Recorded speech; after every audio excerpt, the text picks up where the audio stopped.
all of a sudden, one of the team members saw what they believed was a body of an individual. She was laying on her side. She was wrapped up in a sweater. I got nightmares in my head, I fear. Thoughts build up until I can't breathe. My mind fills up into a creature, and it haunts me somewhere much deeper. I got nightmares in my head, I fear. Hello and welcome to True Crime Rocket Science. Well, episode 3 of American Murder, Gabby Petito, deals with the circumstances surrounding the discovery of Gabby's body. It's hard to believe now, but Gabby was found just 2 days after the search for her began in the Spread Creek area. I was surprised to hear that her body was actually found in a fetal position out in the open. No effort made to cover up or conceal her body. Now remember, it took a while for the authorities in Northport and Long Island to figure out where to even start looking.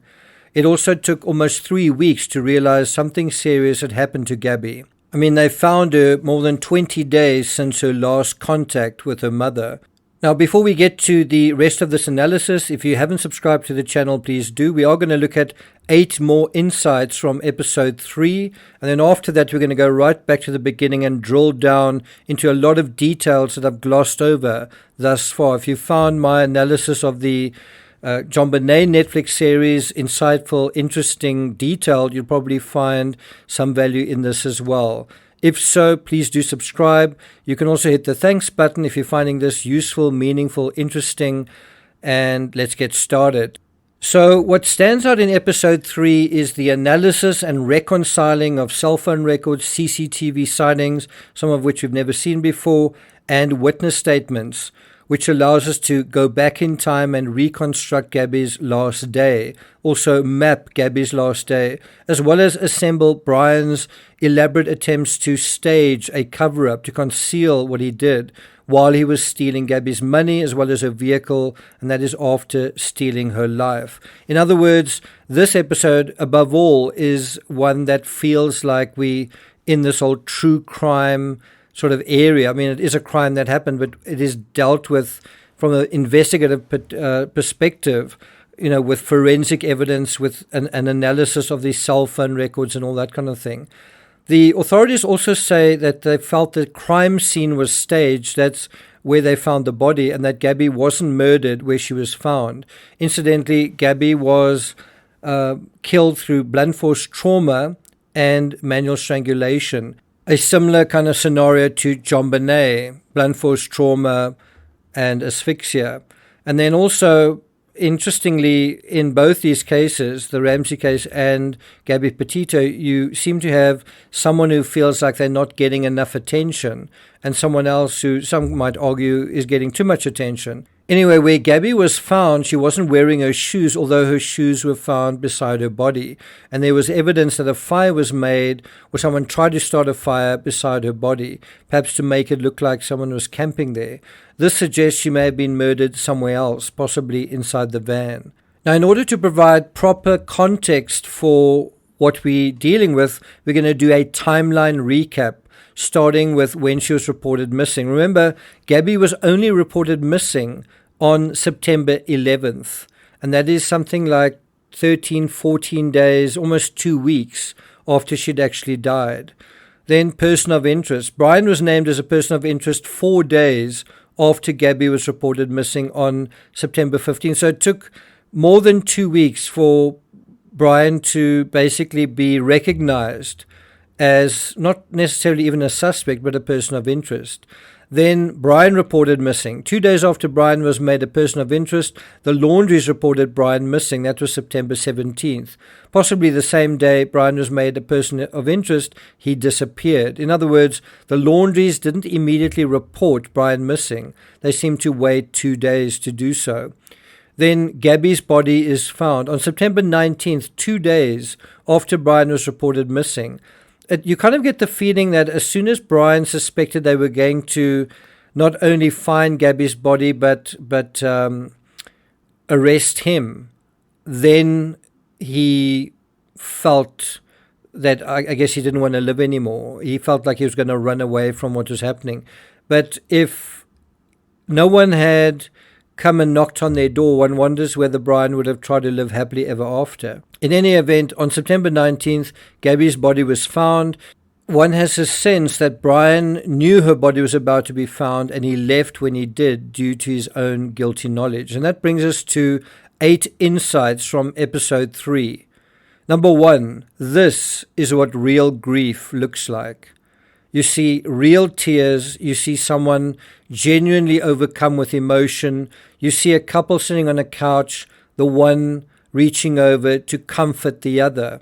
Do you see any of that in the Ramsey case? Do you see any of that in the Ramsey interviews? Do you see any real tears across 28 years of Ramsey interviews? This year we are going on to 4 years since the incident. Remember, this happened in August 2021. Well, the grief is still raw, still real, not only for Gabby's mother, but her stepfather, also her father, also her stepmother, her brother, her friends, even her ex. You know, her brother is willing to go on camera and testify about his feelings of love and loss for his sister. Friends and exes, as I say, do the same. And you see real tears on all these faces. You also see footage of family members out in the field. You know, they're going there, they're putting in the effort, they're side by side with law enforcement, they're looking for Gabby, working with the police, and appealing to the public for help. Sincerely, genuinely. And all of this stands in stark contrast to the Ramseys, who, like the Laundries, appear stoic a lot of the time and waste no time in hiring a lawyer. Was the first thing the Petitos did hire a lawyer or try to find Gabby? Do you hear the Petitos endlessly blaming law enforcement, or were they actively trying to assist them? Number 2, Gabby and Brian were clearly not getting along on the day that she died. People at the Mary Piglets in Jackson Hole observed Brian appearing to be angry. By the way, I've gone to Jackson Hole. I've stood right in front of Mary Piglets. Unfortunately, I was too busy to actually go in to eat there when I was there. But I was surprised at the distance from Jackson to the Spread Creek camp. It took quite a while to drive there, and it takes even longer because of the slow speed limit in the national park. It also seems as if Gabby ate chicken that made her sick at Mary Piglet's, and she didn't want to pay for it. Brian still appeared angry about an hour later, slamming the van door hard at the Whole Foods store about an hour later. You really want to slow it down, that moment that he gets out the van and they're about to walk into the supermarket. He slams that door with a lot of effort. Netflix also provides more accurate information than we've seen before on the last known moments. I'm talking really about on the night, on the evening, late afternoon, night and evening of August 27th, that Gabby was still alive. And that's especially in terms of activity on her phone. Number 3, Brian had access to Gabby's phone. Brian had access to Gabby's phone after her murder and actively used it to lay down a false narrative, sending a number of staged texts. Do you remember no service in Yosemite? And the message to her grandfather. Now, this alone indicates what a sly, manipulative, and naturally shady character Brian was. Dissembling came naturally to him. And so if Brian had access to her phone after her death, why not before? Gabby had sent not only her mother but her ex pretty explicit text saying she intended to leave Brian and travel by herself.